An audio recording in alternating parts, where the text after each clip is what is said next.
মাননীয় স্পিকার, আপনাকে অসংখ্য ধন্যবাদ।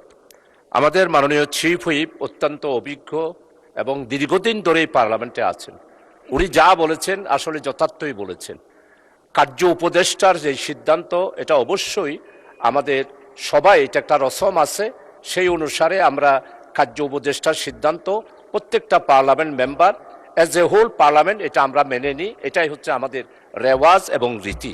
মাননীয় চিফ হুইপ যেটা বলেছেন সত্যিই বলেছেন, তবে আমাদের আজকে যেভাবে ক্লারিফিকেশনটা দেওয়া হয়েছে, এই বিষয়টা যদি 2 দিন আগে পার্লামেন্টে যদি কার্য উপদেষ্টার এই বিষয়গুলি দেওয়া হতো, তাহলে আমরা বিলের আপত্তির ব্যাপারে এইভাবে দাঁড়িয়ে দাঁড়িয়ে আপনাদের কাছ থেকে সময় চেতাম না।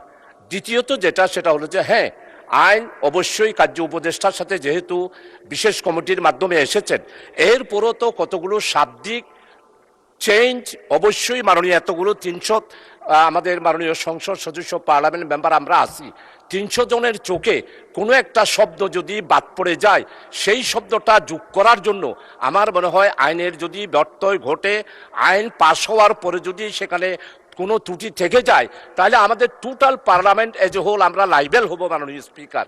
এই জন্যেই আমি আপনার কাছে সবিনয় অনুরোধ করছি, আপনি যদি বিলটা পাস হবে, আমরা সকাল বিকাল করব, কার্য উপদেষ্টার যেটা সিদ্ধান্ত সেটা রেওয়াজ অনুসারে আমরা মানব। তারপরও বিল পাস হওয়ার সময় আমাদের সংসদ সদস্যদেরকে, মাননীয় আমরা যারা আছি তাদেরকে একটু সময় দিলে, তাহলে শব্দগুলা কমপক্ষে, যেমন আমি ভূমির ব্যাপারে আপত্তি দিয়েছি, একটু 1 মিনিট হলে ওই আমার চোখে যেটা অশুদ্ধ হয়েছে সেটা শুদ্ধ হয়ে যেত। এই বিষয়টা আপনার কাছে সবিনয়ে পেশ করছি মাননীয় স্পিকার। আপনাকে অসংখ্য ধন্যবাদ। চিফ হুইপকে আজকে এটা আমাদেরকে অভিহিত করার কারণে আমরা অভিহিত হলাম, এবং সেই অনুসারে আগামী দিনে বিল পাশের ব্যাপারে আমরা যথার্থ ভূমিকা 300 পার্লামেন্ট মেম্বার আমরা সবাই রাখবো। মাননীয় স্পিকার, আপনাকে অসংখ্য ধন্যবাদ। ধন্যবাদ মাননীয় সদস্য।